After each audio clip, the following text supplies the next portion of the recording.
Welcome to Spiritual Fuckboy. I'm your host, Ben Duffy, and I'm joined with Quiggy. Hello, my friend. Yeah, thank you for coming on. Yeah, I'm super stoked to be here. This has been fun already, and it's gonna continue to be. No, I completely agree. I'm actually really stoked about this conversation we're gonna have because what you focus on a lot is self-love, and that's something that has been completely transformational for me personally. And I just think we need to really dive into it and the barriers to that self-love and maybe why we look externally all the time. So just a little background on how me and Quiggy met. I just posted something on Instagram being like, hey, if you're in the Front Range and you're a dope person, you want to be on my podcast, hit me up. And he hit me up. And he's a hella dope person. I was looking at your page a little bit, and it is really aligned with a lot of the things that I talk about too, which is, generally Dharma, understanding the role of resistance in our lives and how that constructs suffering. And then kind of the antithesis of that resistance would be self-love, the remedy. So I'm curious, what does self-love mean to you? Oh man, it's gonna be hard to pin it down. I can be, I'm very in the world of the nebula and the dynamism. You were talking about the fluidity, like it is such a fluid thing. So I'll try to pin it down here. I'll tell you what self-love is not. It's not self-loathing. It's not repression. It's not being stuck in shame. It's not, being stuck in the stories that are informed by our trauma and the conditioning of our culture that has us in a really negative self-view. And all of those things, as we talked about yesterday on our kind of pre-call, can be held within self-love. So they're not necessarily not self-love on their own. Well, they can be held in self-love and integrated in a way where like they still may exist within us. We can give them a place. We can give them a place. We can give them through the parts work lens, we can give them a place at the table and hold them lovingly, hold them compassionately, and integrate them. And that's, the wholeness that we're aiming for includes loving all parts of ourselves, even those parts that are harder to love. And self-love is, to me, self-compassion is the secret sauce. It's really the missing link when we talk about self-love. To me, it's self-compassion. Can you define the difference between self-love and self-compassion? Yeah. Compassion is a desire to alleviate suffering, and more so than empathy, there's a feeling of wanting to take action towards alleviating that suffering. And so we all feel, I think, within our wiring, within our human heart, when we're really getting down to the core of it, we feel compassion in so many ways, shapes, or form.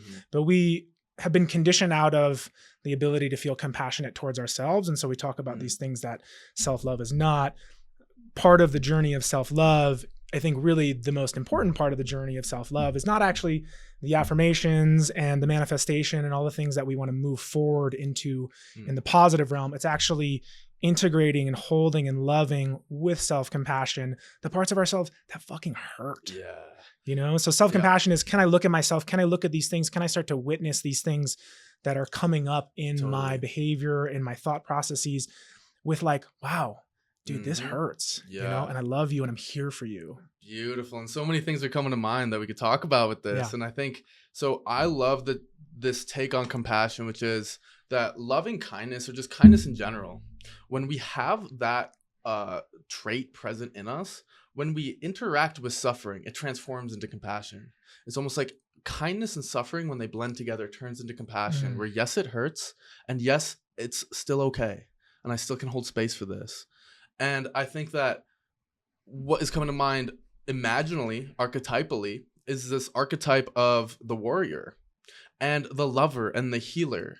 And when you combine those archetypes, can we use that power of those archetypes to go towards that pain and suffering, to hold it, not to push it away, to say, hey, come here, you have a place. It's like the image I always get is like a crying child, and they just want to be held. And for some reason we say, no, I can't do it. They're too loud. They're too annoying. Everyone's going to think I'm weird. Oh, it's like, can we just hug this fucking kid?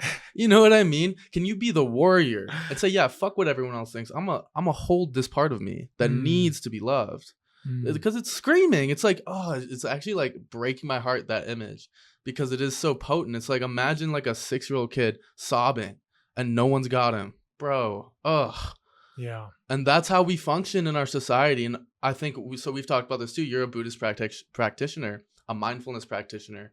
And I think a big part of doing this work is first understanding what's going on for us, because we don't even have the idea, like we can't see clearly what's actually going on. I can't even see that I'm at arm's length from these crying parts because we're moving too quickly. Totally. That's where mindfulness comes in. We're gonna really have to reel in the different threads that we can pull, because you're gonna say something and I'm gonna hear 3 directions I want to go, and I'm gonna say something, you're gonna hear 3 directions. You're telling me. So I think I'd love to talk about the pace of society. I'd love to go down that rabbit hole for a second. Please. But first I want to just come back to the archetypes you're talking about. And I think something else that self-love is courage. Self-love is courage. You know, when you talk about compassion, there's both a tenderness to it. There's a softness. There's a, like, you know, when you're speaking to your inner child, like, buddy, honey, it's okay. I'm here for you. Like, this sucks. This is so hard. Like, and you literally put a hand on your heart. You put a hand on your cheek the same way that a loving parent would. There's a tenderness, a softness to it. And that's one energy of compassion, but there's also a fierceness to it. Like, to really be a stand for yourself and your heart sometimes takes fucking passion and that warrior energy. And there is a energy of compassion that I think even the tender compassion, I think, as you're describing, because it's not really welcomed in our society, to be soft, to hold yourself softly takes courage. Authenticity takes courage. To veer off of the sort of cultural bell curve of our, you know, sort of allowed and programmed repression and the ways that we just kind of power through. It takes courage. It takes courage to be, you know, especially as a man, being like, yo, I got you, buddy. Like, it's okay. I'm holding that little boy in me who's crying. That takes courage, you know? And I think a lot of men in this culture, honestly, have such a difficult time connecting with that tenderness.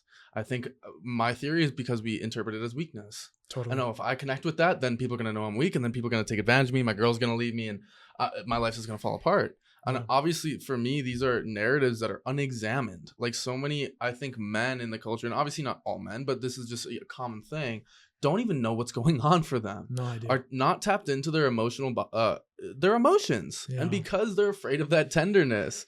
And I think it takes courage, again, to connect with that.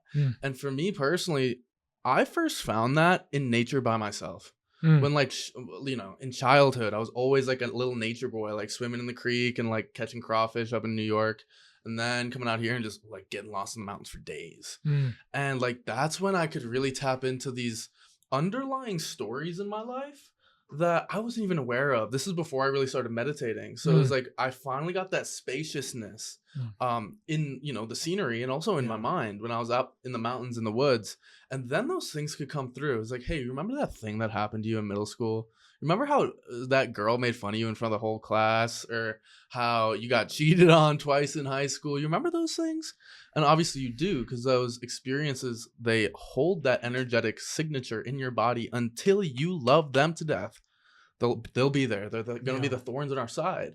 So for me, it was in nature where I could tap into that and actually start to feel safe, because I also have a lot of wounding with community, the masculine and the feminine. So around people, at least earlier in my life, I'm getting better with this now, I couldn't be vulnerable. I couldn't cry. And it was in the mountains when I was like dozens of miles from anybody. That's when my whole being was like, okay, we're safe. And then I could just sob and be with myself. And when I'm sobbing like that, I remember, and it still happens sometimes, there's a holding where I'm sobbing and I'm like, I still got you. It's not even verbal like that. It's like, I know I got you.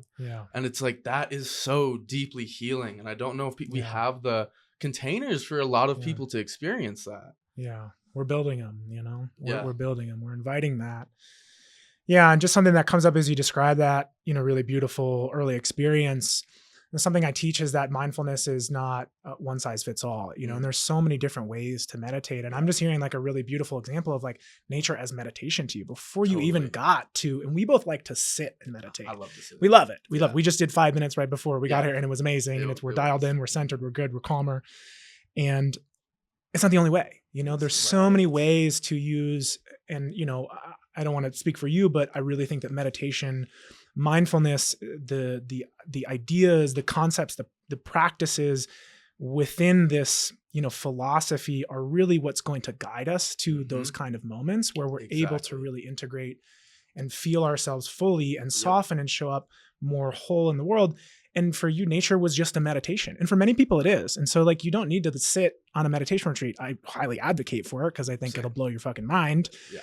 And getting into nature and just being can be so transformative. Yeah. And there's other ways to meditate like that. Yeah. And like you said, so I will say this till I die, sitting meditation is hands down the best thing a human being can do to improve the quality of their experience. Bars. Always. There's nothing else.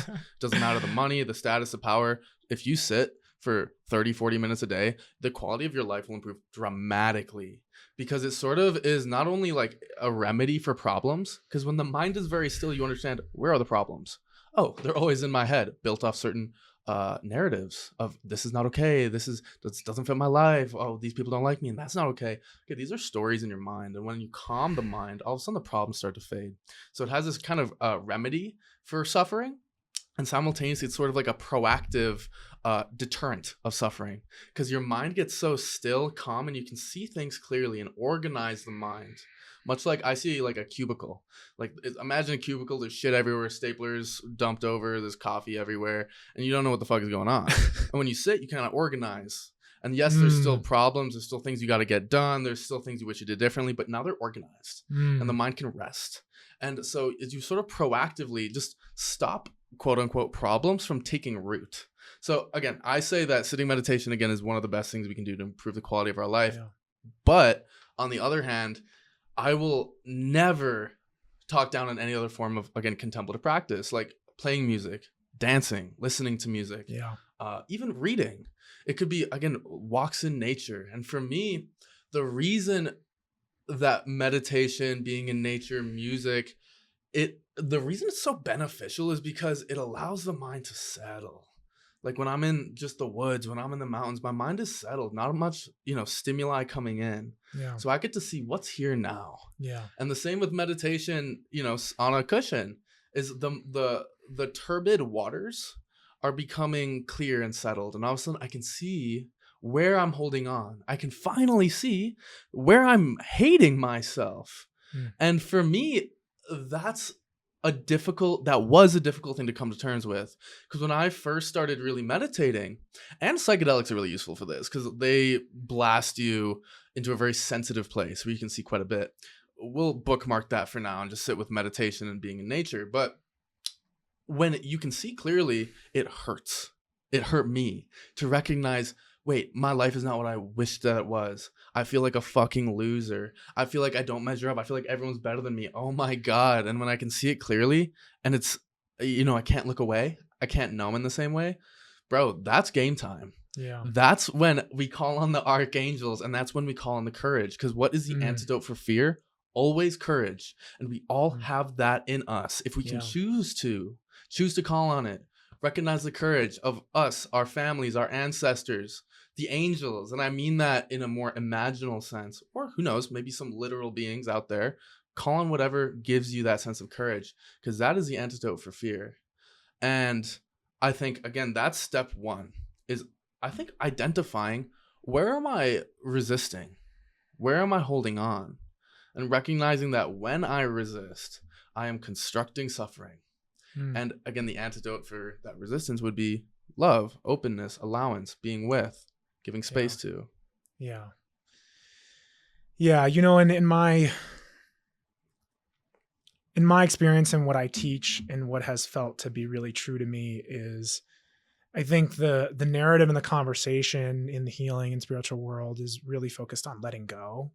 And obviously that's what we're aiming for. We're aiming to let go and find the ease and peace of what it feels like to not cling. Yeah. And I think that can get really misconstrued in terms of what that actually feels like. And I think the missing step is letting be.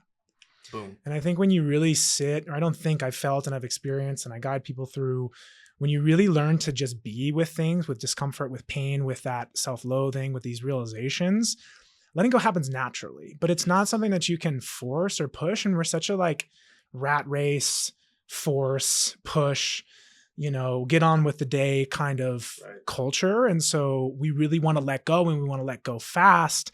But inherent in that is the resistance of, I don't want to deal with this shit that's here. Yeah. And so the way that I guide people and have found right relationship with my own suffering, with my own fear, with my own stories and limiting beliefs and trauma, is to just begin to let it be, to notice and let be. And that's what mindfulness as a set of practices really helps guide us to, that loving presence where you can witness it and create some space from it and just be like, the $1 million question I always ask is, can I be with this? Yeah. Can I just be with this? Not can I get over this quickly? Not can I let this go?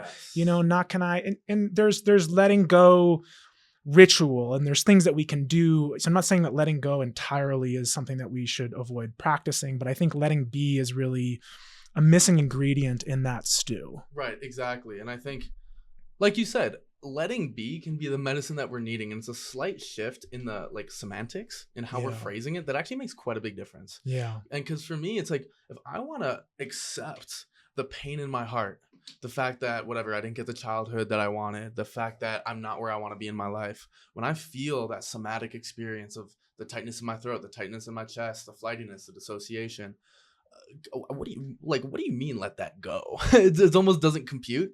Where then it's like, oh, let it be. And that means exactly as it is. Don't let it be in order to change it. Let it be because you have no choice. And this is a part that's actually asking to be held from the IFS lens. And when I'm like, hey, I'm going to hold you, but could you just change after this? Yeah. That's not love. How does a little child respond to that when you're like, cry, but you need to get over it in 60 seconds. Yeah, it's the energy is very different. And ultimately what we're doing is we're learning to bring in the energy that maybe we never had great examples of the loving mother and father to ourselves. And that really is unconditional love and acceptance for the whole human experience, which includes a lot of emotions that are challenging to deal with. No matter how practiced you are, it's hard to be triggered and angry. It's hard to be in grief, but we just practice and we try our best to show up with that energy of honey, I'm here and it's okay. And Thich Nhat Hanh, who's a big influence of mine. He's a Vietnamese monk good friend of MLK, really, was a leader of the peace movement during the Vietnam War and for many years after in the world. He uses the language of, anger, I'm here for you. Stay as long as you need to. Grief, I'm here for you. Stay as long as you need to. You literally directly can speak to the emotion, the story, the thing that's here, and just listen to the energy in that. It's you don't need to go anywhere. Right. Stay as long as you need. And that's actually that energy. And, we were talking about on the phone yesterday, kind of, I think the spiritual bypassing has us wanting to get to gratitude and we want to get up to the high vibes. Don't deal with the low vibes. We have low vibrations. We have dense energies. We have dense emotions as human beings.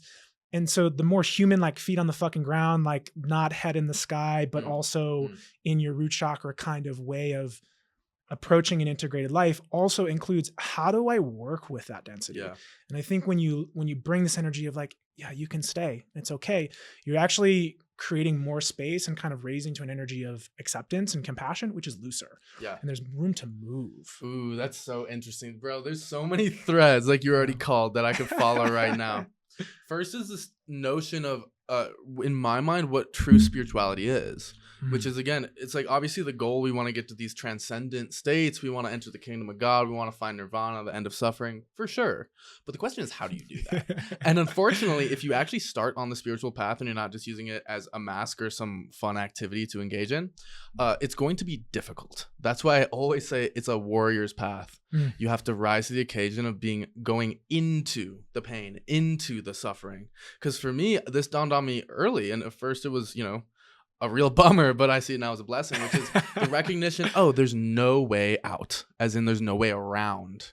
And the way out is through. Chogyam Trungpa Rinpoche, Tibetan teacher, says, you realize at some point that there is no way out, but the magic is recognizing that there's a way in.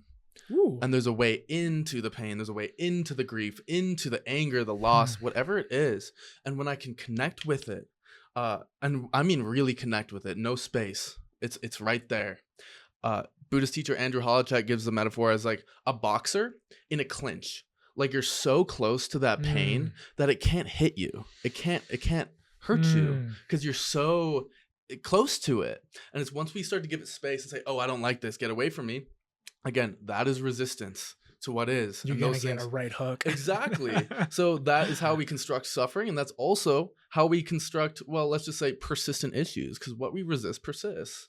And again, like I love what you said, Thich Nhat Hanh would say, which is anger, stay as long as you want. Grief, stay as long as you need to. And that's this recognition that, oh, there is no way around this. And when it's here, now what? Now what? I have no choice but to hold it. And I love what you said too about compassion. I think you said creating a looser experience. And what's so beautiful about that is in meditation, I've found, and I've heard other teachers say this too, specifically Robert Bea, talks about the effect of loving kindness, metta, agape, the universal Christ consciousness kind of love, and how that flavor of love has the effect of actually loosening experience, where the problems that seem so real and solid become looser, more malleable, and all of a sudden I can write a different story. Oh, my girlfriend broke up with me, that means I'm not enough. Okay, that's what's certain story. With enough compassion and love, you can rewrite that to, oh, she broke up with me because we're just not great, a great fit forever. And also look at all these other options I have. That's a different story that you can write when you have a looser relationship.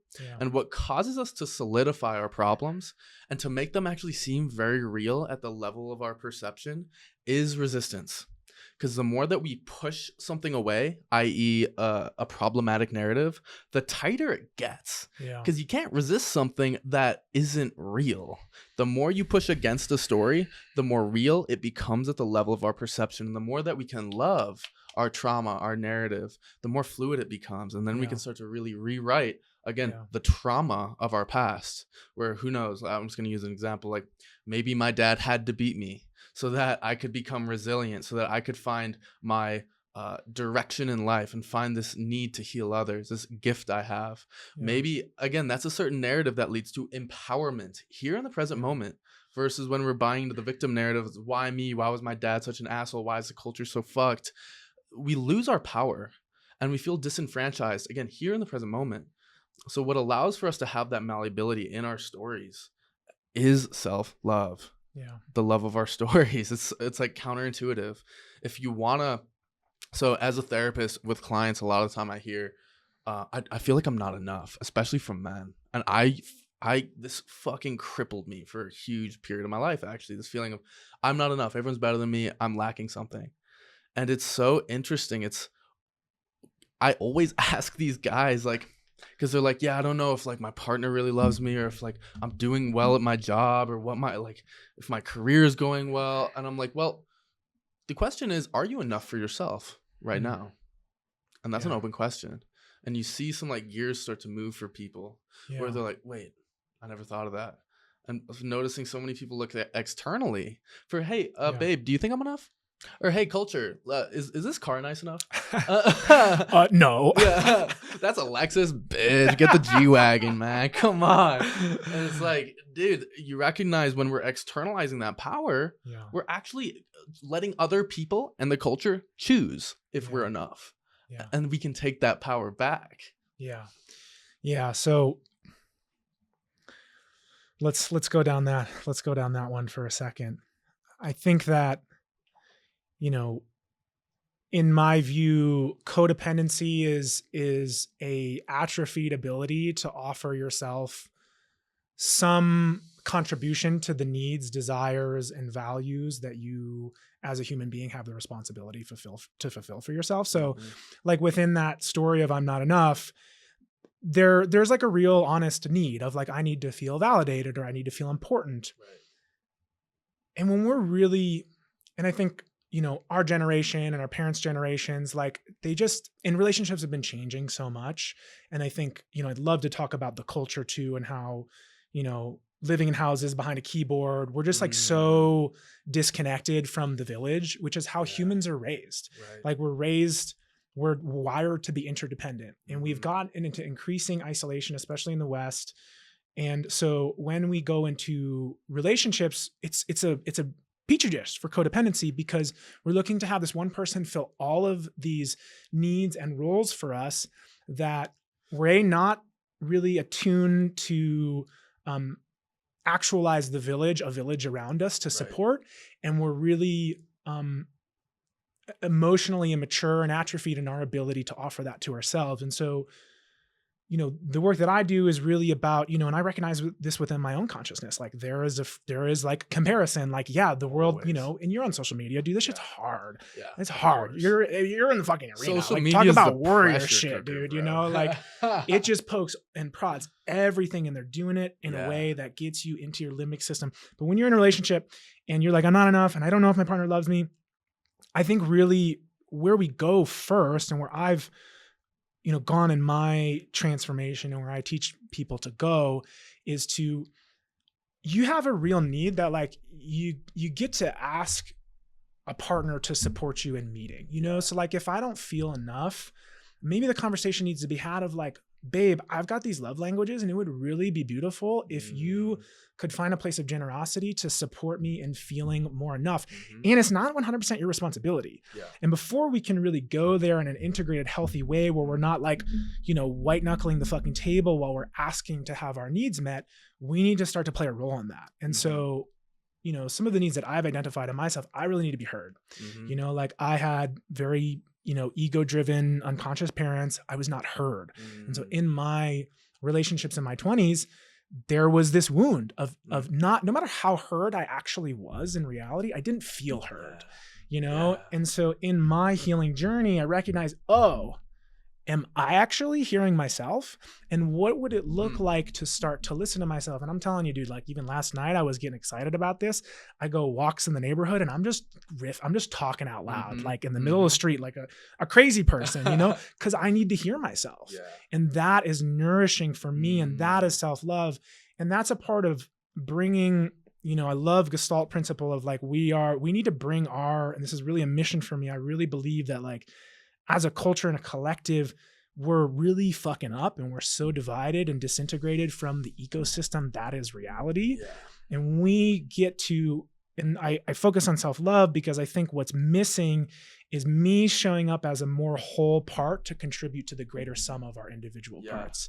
And that starts with, hey, where am I really just not even giving myself any semblance of respect and the needs and the wants that I need as a person.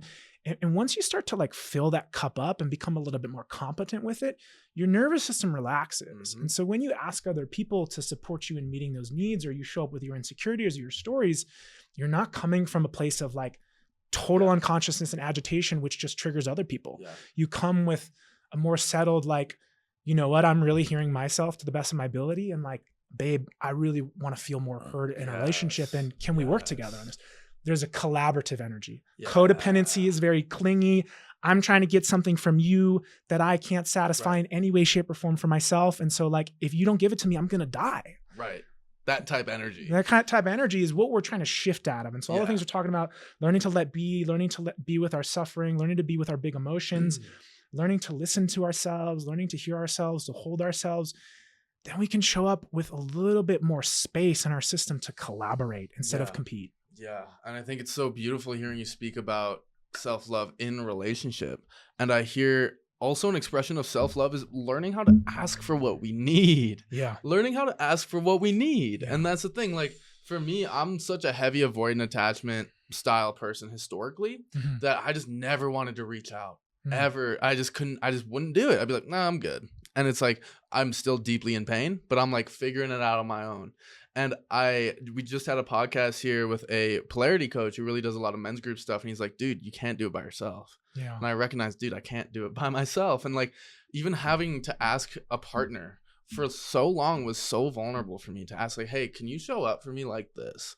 Can you please like, be there for me when I need you like this. And that's like a skill that I've been working on. Cause for so long, I thought self-love was unidimensional. It's just gotta be love this lack to death. And that's the thing. It's like, yes, I think theoretically speaking, of course that's possible, but we don't have to do it on our own. And that's what was so hard for me to recognize. And another point I heard you speaking to was how, just fucked the culture is, and how the norm is just the word that's coming to me is a pathetic amount of self-love. And that's like, it's not a very loving thing to say, to be honest, but like, let's be real. I think that the ubiquitous experience of people in the West is just more, never enough. And it's so detrimental. And you see it in the suicide rates of teenagers, these people that are fresh on earth. And guess what? Their first impression is, fuck this place, I'm over it. Is that a sign or what? That we're really screwing something up. And I want to talk on the implications of self-love or the lack thereof. And we can talk about the role that stories and narratives have played in human history in order to turn human beings into monsters. You don't have to look that far in the past to find, I don't know, like maybe the Third Reich, to manipulate the minds of millions of people so that they are killing at a strategic level, families, thousands of people daily, firing squads. I'm just saying, like, maybe this is hard to hear, but concentration camps, that's a product of a certain narrative that is laden in hate. And that's the thing. If we have the potential to create that kind of world, which we do, we have the potential to create the polar opposite, which I would equate to something like heaven on earth. And that's the thing. The human mind has a huge range of possibilities that we can engage in. And fear is enticing because, again, fear, resistance solidifies. It makes it seem so real. It's easy to fall for fear. It takes courage to lean into love. And what happens when we can do that as a collective, when we can lean into, not only am I enough, you're enough, the world is enough, the inequality, yes, obviously we want to change that, but right now I have no choice but to say, okay, it has a place. It has a place. And what can happen? I'm so genuinely curious about the potential of humanity when we lock it in. Amen. When we get dialed and we recognize, oh, this is my mind, this is my internal experience. How can I work this to construct heaven on earth on the inside out at an individual level first? Because the change always starts with us. It's very close, and that's oftentimes the last place we want to look to do work. We'd rather point the finger and say it's everyone else's fault, or point the finger and say everyone else is perfect except us. Isn't that so interesting? And I'm just so curious what we could make when we again lock it in. And I'm saying a lot right now, but there's so many great points. We could riff for hours here. I want to speak about, again, the speed of the culture. The speed of the culture. And I think that for me, again, from the meditative lens, what happens when we do the opposite and slow down is we become very aware of all of the really difficult stories we have operating in our minds and our psyches right now. And that's the hard part. First is becoming aware of it. And I see the speed, although so many people are like, yeah, this phone is rotting my brain, or like, I wish I could slow down. But actually, I would say there's a part of them that is maybe a protector part that's saying go faster, faster, faster. Because guess what? We don't want to touch into these core wounds of I'm not enough. Oh, the world's ending. Oh, wait, we don't have any idea what's going on right now. Those kind of wounds. And we use speed to avoid that discomfort, when actually, if we could sink into the discomfort, we could actually purify it and integrate it and not be afraid and not have to move so fast. I love that you say that. There's a part of me who is booking it. Who is booking it. And he is off to the races as soon as I wake up. And half of the necessity of my meditation practice in the morning is to just like slow that down enough to be able to be more conscious during the day with my choices. I think the greatest concern to me is the pace, the exponential pace with which we're approaching, an escape velocity of AGI, if you will, and like whatever the fuck is we're on the cusp of in the next 5-10 years. And I think that there's a real threat. And first I want to say that and I don't get the sense that you are of the belief that like we should be fearless and fear doesn't have a place. I think fear is great information and we need to be in right relationship with it. And right relationship includes courage, sitting with and reading the information of the fear and then choosing how to respond amidst it. So I talk a lot about things that I'm afraid of for myself and for the world because I think that they need to be fucking spoken about. And I think we need to respect the gravity of the situation and also take on the responsibility as individuals, as communities, as a collective. The leaders need to take on the gravity of what's at stake here. you know? And I think that the pace with which society has exponentially sped up is one of the things that's we're gonna get lost in the sauce. Yeah. And I think really the mission to simplify, if we wanna stay connected, if we wanna be able to find this place of self-love where, you know, through our own healing and through our own integration, we can actually step into, so we talked about Joe Dispenza. Joe Dispenza says, you know, when you fill your own cup up, eventually it starts to overflow. And there's nowhere to go but to give it outwardly. Yeah. And that's ultimately what self-love is about. For me, it's self-serving in a loving way, but ultimately, you know, I believe the transition is to get to a point where you're full enough that you can give back to the world around you. Amen, bro. And the heaven on earth is like, what happens when we're all functioning from a fuller cup? Yes. And the pace with which society is ramped up and that we're, you know, indoctrinated by our phones. And it's hard. It's fucking hard. I mean, this shit is tough to deal with. And, you know, we're running businesses on social media. It's challenging. Your phone is challenging. It's hard to stay connected. It's hard to slow down. And I think that that's the biggest risk that we face, is to get so, and it's honestly, it breaks my heart being on a plane. Mm-hmm. And, you know, I think being on a plane is a gift, but it's also like hard on the body. Like it's not exactly fun. So I don't want to be in my fucking body either, but everybody's stuck in a screen, you know? And we're in such a state of avoidance, and we have so much temptation luring us, and convenience and entertainment that is rewiring us to continue to exponentiate our pace. And the further away, the faster we go, the further away we're going to get from the possibilities we're talking about. And so slowing down, slowing down as hard as it may be, is really the nutrient that we need as a society to turn the ship around. And it's so beautiful to hear you say that, this distraction culture. And I heard one teacher, again, Andrew Holacek, Tibetan teacher, he said, the Kali Yuga, if you're familiar with Hindu cosmology, so there's yugas, these are spans of time that are cyclical. And the Kali Yuga is basically the period of time that's marked with the most suffering. So Andrew Holacek would say we're in the Kali Yuga right now.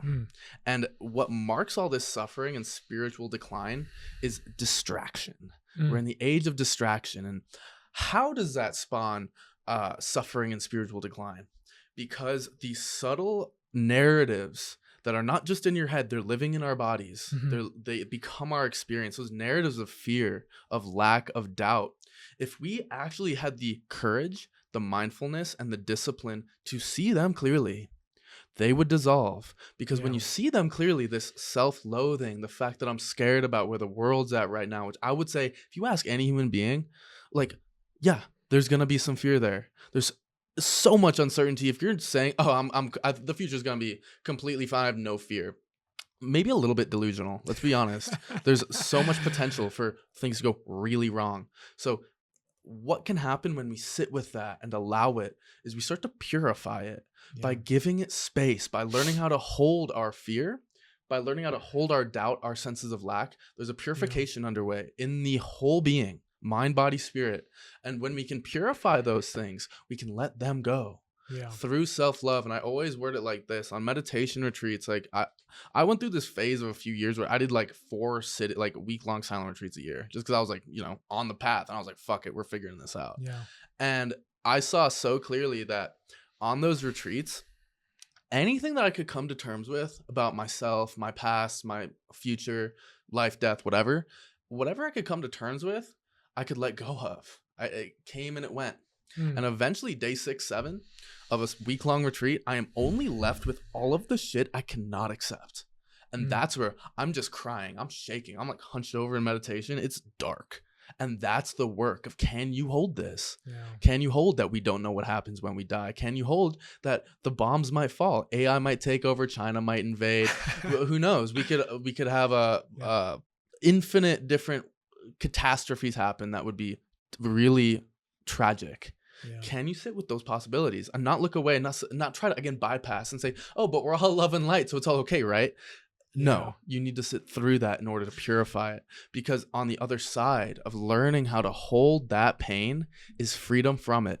And there's a degree of freedom that I don't think most people in the West can even conceptualize, which is what happens when all of the fear, all of the trauma, all of the not knowing is held so firmly, loved so, again, firmly to death, that it all disappears. And you're in a very unique place. Heaven on earth is the word that's coming to my mind, when we can purify our psyches and recognize the only thing that we have to fear is fear itself. Fear creates something worth running from, because what is fear? It's a resistance. Fear makes things painful.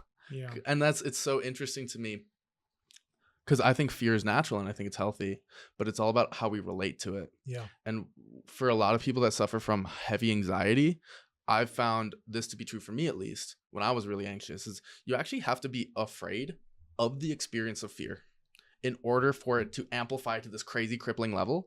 When I'm not afraid of fear, when it arises, I'm like, oh, here it is. And you have that warrior in you and you're like, I can hold you. Here you are. What do you need? That relationship shifts the anxiety, where now I found, dude, anxiety cannot take root in the same way. Yeah. It shows up, but it's like, can I hold it? And if I say yes, and I will say you can always say yes. Well, I guess not always. It depends on the intensity of anxiety and, where you're at. But I might say always. But at least for me. Well, let me add to that. I want to say two things. One, Arthur Brooks, who's a happiness professor at Harvard, really, really brilliant speaker and writer. And he, I heard this on a podcast on Modern Wisdom recently. He talked about anxiety is really scattered, unfocused fear, historically, and fear has a place in our biology. It's information to protect us, and we overprotect for sure. And that's part of the, the work is to learn where I'm overprotecting, but we also do need to protect ourselves. And so fear has a signal in there that's useful and valuable. But fear typically, as he put it, on the planes, and I really love evolutionary psychology as a way to explain, because our brains haven't changed in the time since we first evolved to the human beings that we are. And yet we have an environment that is insanely complex and just challenging the limitations of a multidimensional, very brilliant mind, but also very primitive in some ways. And the primitive parts, again, serve a purpose, but on the plains without, and I mean the plains of Africa, without the cell phone and the responsibilities, and I got to go to work over here and I got to pick up the kids over here, all the things that you're thinking about constantly, it's like food, sleep, fuck, don't die from the lion. And when the lion comes up, fear is intense and it's concentrated. And your system is like, get me the fuck out of here. And adrenaline gets you gone. There's a function for that. But we don't live in that, at least in the Western world. And there are parts of the world where fear's real fear. And I couldn't even imagine what it's like to live in a war zone. And I'm sure that it's very different. But anxiety, I think in the Western world is very nebulous. And it's like, what am I actually afraid of? Right. And I think that's really what's most painful, is that it's pervasive. Totally. And so a really incredible exercise, and this is something people can do at home, and I learned this from Tim Ferriss, is and there's different versions of it, but it's fear setting. We goal set, but fear setting is really a way to take the anxiety, which is nebulous, and concentrate it into something that I actually can hold. Because it's hard to hold all the anxiety if I don't know what I'm anxious about and what I'm afraid of. But when you start to be like, okay, what am I afraid of? What's the worst case scenario? How likely is it that would happen? These are Arthur Brooks's questions. And what would I do if that happened? You actually start to it's almost a meditation practice where you're starting to concentrate and you're like, oh, okay, here is the thing that I'm afraid of. And now I can actually be with it in a tangible way. Yep. And that's right relationship with fear and anxiety. And I think one of the problems is that we're constantly anxious, but we don't know what we're afraid of. Yeah. When you start to get down to it, oh, I'm actually afraid that my partner's not gonna love me or like the dinner that I made. Yep. What happens if that happens? What does that mean? Yeah. And the other thing I wanted to say, I lost it. So let's go. No, I mean, I think it's so interesting talking about just self-love with ourselves, self-love with others, self-love with the culture. And in all these topics, we're and it's easy to point out all the things that the culture is doing wrong. But again, I think, can we actually just love where we're at right now? In a sense, the dharma of the collective. And when I say dharma, I mean the path. Yeah. Like, it's like, yes, we're understanding that things are kind of fucked, but like, that's part of the process. We can't evolve if we don't recognize things are kind of fucked. I appreciate that. And that's the thing. I think so many people look at, you know, the patriarchy, the white supremacy, the inequality, and it's like, yeah, it's fucked. Of course it is. Yeah. And we all suffer, even pretty white dudes like us, you know what I mean? And we're recognizing that. So like, again, we can hate on the culture, but there's been a place for even like modernity and the materialistic consumerism culture. Like, let's just go back to Colorado 150 years ago, like 200 years ago. There's not shit here. It's like fur trappers, bro. And now it's like, and Red Rocks. Yeah, and Red Rocks. I mean, it wasn't a venue at that point. It was just like a ET landing zone or some shit. But but like, quite literally, we need to recognize the path of humanity, where even the shit that we see as so detrimental, like hyper consumerism, what's the role that it filled 150 years ago? It built the West. It built the West. We would not have done that if there was not this emphasis on consumption, creation, do more, manifest destiny. So, okay, 150 years ago, there was a place for this. And now we're at this sort of rebirth period in the collective psyche where it's like, we need to shift our values from consumerism, for instance, materialism, to something that is more worthwhile at this period in time. You know? And yeah, so I think for me, self-love, having that ability to loosen narratives, specifically our narrative about reality, and how I think so many people have this story that just reality's kind of fucked. It's kind of scary, especially at this day and age. And we freeze. And when we freeze, we actually lock ourselves into that narrative, which is so unfortunate. And it reminds me of my experience with depression, the same mechanism where what you resist persists. And the more you push it away, the more it actually gets frozen. So I had this depression earlier in my life that I had no idea how to hold. And so it's scary to be depressed. Have you ever been depressed? Yeah, waves of it. Yeah, waves of it. And so I had like crippling depression, like at the end of undergrad, like 2018, 2019. And bro, it's scary. Everything's gray. And I'm like, bro, I don't want to be here. I legitimately don't want to be here.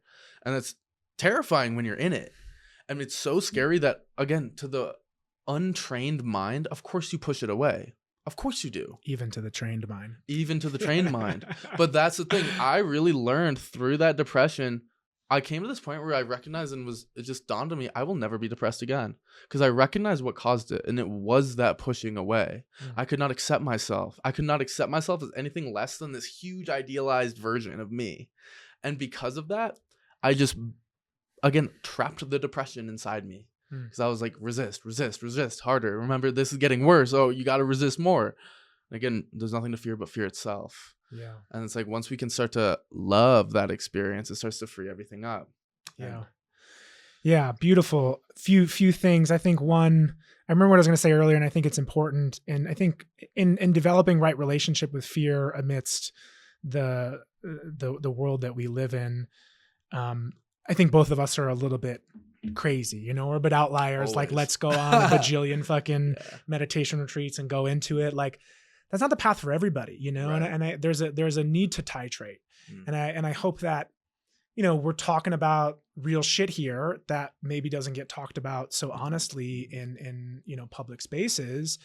And for some people, it can be jarring. Like, oh, I don't want to talk about patriarchy. And like, here are these two white guys that are talking about it, and they're talking about the like, what? Like, and we're gonna. It's like, yeah, it's fucking scary. And I think the invitation is to titrate, you know. And I think people are going to be at different spaces where they can relate to the fear in whatever dose is available to them. And I think the invitation is not necessarily like, you know, and sometimes rock bottom is a fucking gift, because when you hit rock bottom, you're like, you know what, I can't fucking do this anymore. I'm going all in. And I don't know. I don't know about you, but I've hit many rock bottoms and they have been the most transformative experiences for me because they really make salient, you know, the change that needs to happen. And for those out there, you know, what I really want to inspire and encourage is like, yeah, we need to have these conversations. They need to be real, and also titrate. You know, what can I do today to be a little bit more with reality rather than overwhelming my nervous system and just contracting more. So I'm going to say that first. I really appreciate your conversation around kind of the dharma of the collective. I think that for me is something like I'm good about acknowledging my own sort of limitations and loving myself, but I get really caught up in the what's going to go wrong. And so I appreciate that narrative as a story that's been supportive for me of like, okay, this is a part of the process. And what do we do with it? Like, how do we respond to it? Like, that's really my curiosity of let's accept that reality is what it is right now. And then what do we do with it? And I think really the key for me is to, per our conversation, to find the space of fluidity and looseness where we're depersonalizing what we've inherited, because we're here now and we can fight that and we could be upset about it and we could resign to whatever that means to our future. But I think really the energy that I invite people to land in is to like, okay, we're here. Things hurt. Things could go any number of ways. It's something that we got to take seriously. We have to titrate and honor that the fear is here. We have to be honest about the grief that we're feeling collectively. And then how do we respond to that from a place of courage, from a place of possibility, from a place of love, from a place of trust, from a place of whatever the fuck you value that's honest. And this is where I think the work can never be completely 100% internal. Because it's like, if we're feeling fear, bro, what are the systems, what are the things happening in the world that are inducing that? And can we trust, hey, let's maybe do something about this? Yeah. And I see that all over the culture today where we realize, wow, things have really gotten away from us in a lot of ways. What do we do? And I don't think a lot of people actually know what to do. And it's interesting because I think a lot of people also don't have the practice or the skill in holding certain experiences, specifically of fear and existential fear related to like apocalypse, death, existential fear. How do we hold that? No one talks about it. Why? Because no one knows how to hold it. Again, not nobody, obviously. I think it takes a real warrior to go there and to really purify the mind to that depth. And it reminds me of again, Andrew Holacek, who, shout out Andrew Holacek, you're gonna be on the podcast someday. I love this guy. Yeah, so I hit him up on Instagram and I was like, bro, please be on my podcast. I just listened to his book called Reverse Meditation, which is all about this. I'm about to go into it, but he's hella busy and I think I gotta get more listeners. So if you like this podcast, subscribe to it, give me a sick review so we can get Andrew Holacek on. Anyways, Andrew Holacek, he would say, where is your practice when, as the Tibetans say, rock meets bone? When shit hits the fan, where is your practice? And in his book, Reverse Meditation, he talks about, most people try to attain these high transcendent states in meditation, inner peace. Reverse meditation is, I want to get as close as I possibly can to the gunk, to the dirt, to the pain. Yeah, gotta get that gunk. Yeah, exactly. Gotta purify it. You know what I mean? You ever play Mario Sunshine? You know what I'm talking about? I think so. He's like spraying the gunk all. Like, I'm just getting that image in my mind right now. But again, that's what we're doing. We're coming into direct contact with that, with the pain, with the fear, with all of it, in order to alchemize it and actually to transform it. Because I think in these conversations, a lot of even meditative practitioners think that if I contact my fear, it's just going to cripple me. I'll be depressed and just anxious forever. And actually, I want to offer a different perspective, which is with a certain style of relationship and a certain framework of how to hold those experiences, they will not stay the same. They will be alchemized. They will be transformed. So the fear that we have, again, existential fear. And when I say that, hey, anyone knows what happened when we die? Anyone? No. Okay, great. Let's sit with that, breathe through it, and recognize what you're going to experience when you talk about, again, the fear of death or losing people you love, apocalyptic type scenarios. It will be a combination of stories in your mind and feelings in your body. Yeah. And the question is, can I hold these? Can I? And just being curious. And I heard you, when you were talking about dealing with anxiety, starting to understand, what am I anxious about? And it's interesting, this relationship of curiosity is the opposite of resistance. I'm actually opening. Yeah. I'm being like, what are you? What are you? And that actually starts to lessen the subjective experience of suffering associated with those things. And correspondingly makes it easier to be with it even more deeply. So when I start to be curious about these feelings in my chest, like, okay, and again, titration is a huge word. Obviously, I'm going to the depth of, human fear, which in my mind is synonymous with human resistance, actually, and thus human suffering. So I'm going straight there, existential level. Can I hold that? And if I say yes, I can hold that. I can hold the fact that I don't know what's going on right now. I don't know what happens when we die. I don't know, is there a God up in the sky, or is there nothing, or is it all in my head? Breathe through it. Hold it. Recognize you can hold that. And all of a sudden, after enough time, the fear and the stories that come with it, and again, just becoming curious, what are these stories in the mind? And can I see them as just thoughts, not as objective truths? A slight shift that makes a huge difference. And can I recognize, oh, these are just feelings in my body? And when I talk to clients about this, and it's good to get this reminders, hey, bro, you're not going to spontaneously combust. Even though it can feel crippling, that's where meditation and sitting meditation is huge. And I mean, even just the posture, because you sit in meditation, what's going on? Your heart is open, your chest is up. And it's like, if you notice when you're really anxious, just notice where your body language is like. Again, I'm hunched over, I'm covering my heart, and I'm not able to really be with what the heart is asking to be with, because the heart has that healing capability, but we need to let it shine. And that's where meditation comes in, because everything, the fear of death, the trauma of the past, the fact that I don't know what the fuck I'm doing with my life, it all comes up. And when I can hold it, that's that process of purification, where then we can let go of it and be like, hey, I still don't know what happens when we die, and I'm dead ass cool with it. I'm dead ass cool with it because we've shifted our relationship to it. Yeah. All right, so we're rolling again. Quiggy just had to run to the bathroom, and I want to just finish talking about parts work. And this is a psychotherapeutic modality that is relatively recent that I've seen, for me personally and with my clients, to be dramatically liberating, healing, freeing. Yeah. And just relating to self-love, I just want to illustrate the whole kind of paradigm of this model, which is we have many parts of us, and a lot of those parts need healing. For instance, I can have a part that feels like I'm not enough, or that people don't like me. Okay, cool. That's going to be the wounded part that actually needs our love.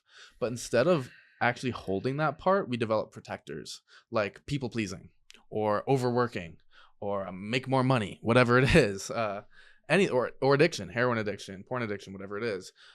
Anything to avoid holding that part.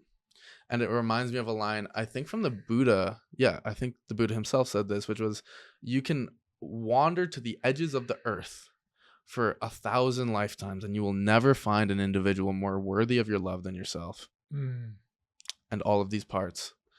And so I'm curious, how have you used IFS, again briefly because we only have like 5 or 10 minutes, but how have you used that with clients, with yourself? Yeah.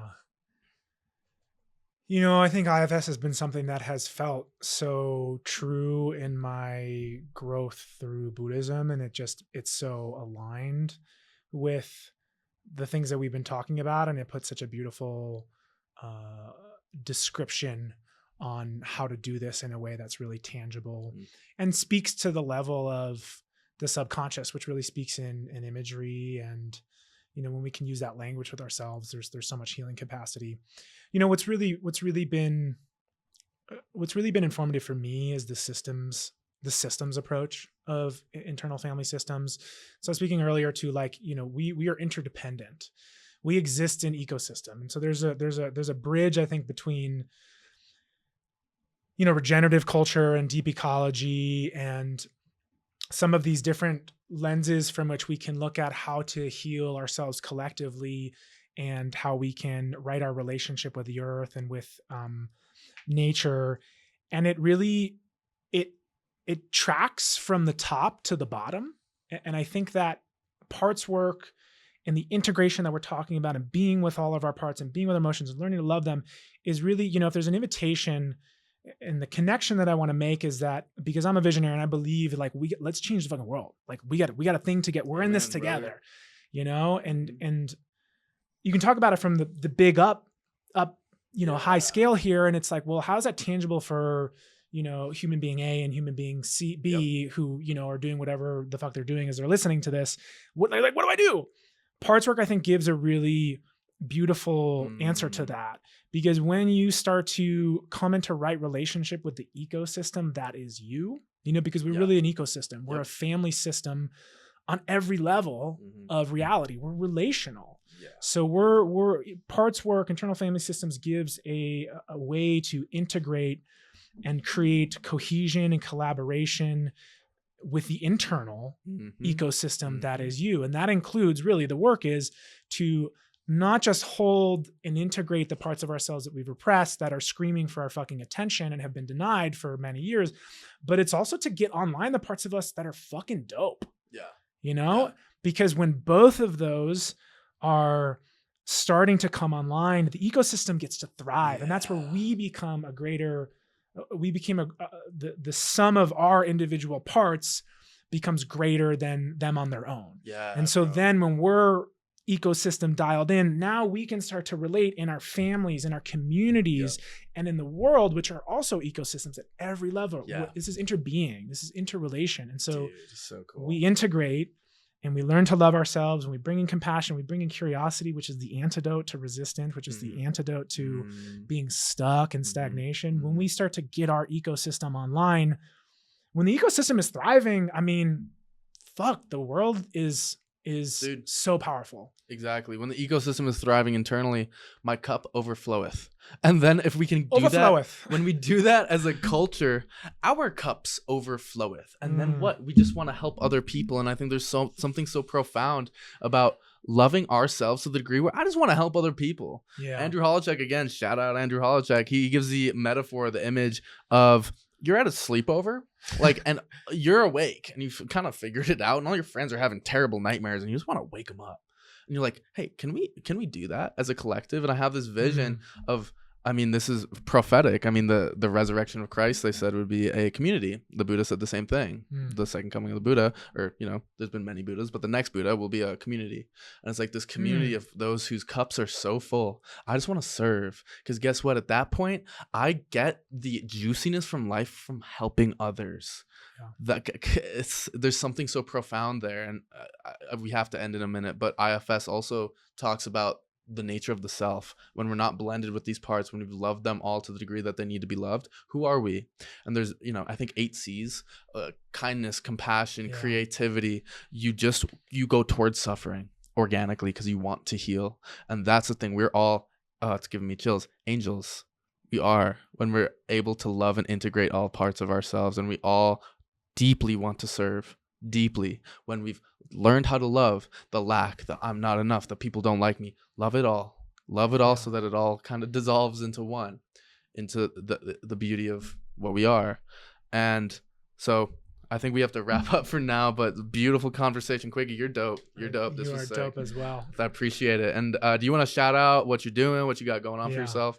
Yeah, so I work predominantly with those who are stuck in cycles of failed relationships, and offer my mindfulness-based self-love approach to supporting them in transforming their relationships from the inside out, helping people get into healthy, sustainable, purposeful relationships from a place of self-love, from a place of self-responsibility, from a place of unfuckwithable self-trust. I have a free event coming up in a couple days here. I don't know if this will be out by then, because as we've, realized, when your cup is full, it overfloweth. And I think that what we really need more in our relationships is love, rather than victimhood and pointing the fingers and division. And so my invitation in the work that I do is to help people really show up with more love into the relationship, so that their inner ecosystem can support creating a better family system, a better ecosystem with their partner, with their animals, with their kids, we're all in this together. Let's go, bro. Yeah. And where can people find you?